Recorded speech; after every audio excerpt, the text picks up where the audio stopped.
কত গাড়ি ঘোড়া যাইতেছে ধুলা বালুডি, যাতে তোমরা ফিরে দাও এই মানুষের শান্তি আল্লাহ যাতে বইতারে কারণ কথা আছে না।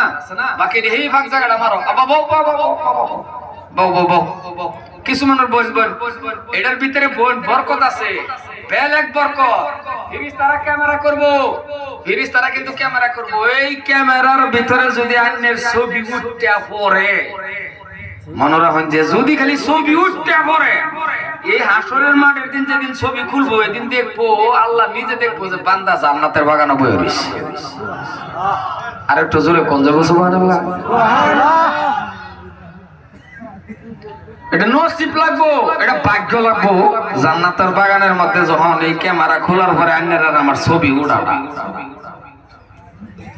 সম্মানে ভাইয়ের আমার, এই জন্যই এটা একটা বিরাট বড় দামি মজলিস। দেখতে দেখা যায় তিরফালের বিছনা, এটা রং না। এই জায়গার মধ্যে এরকম হইব দেখবেন আজকা জীবনের গুনাহ মাফ করে আয়া মাসুম হইয়া বাঁচছে।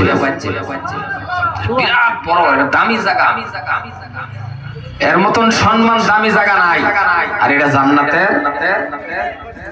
বাগান। এই যে সব আটাতে ভাঙ্গে যাবো, তিরফাল খুলে নেবো গা, এরপরে এই জায়গা হানির মধ্যে আমার আল্লাহ 40 দিন পর্যন্ত রহমত নাজিল হতে থাকে। আর জোরে কোন সুবহানাল্লাহ। 40 দিন এরকম কোন জায়গা আছে যে জায়গাতে এটা হইলে 40 দিন রহমত নাজিল হয় না? যেই জায়গার মধ্যে দিনের আলোচনা, যে জায়গাটা এটা দামি জায়গা।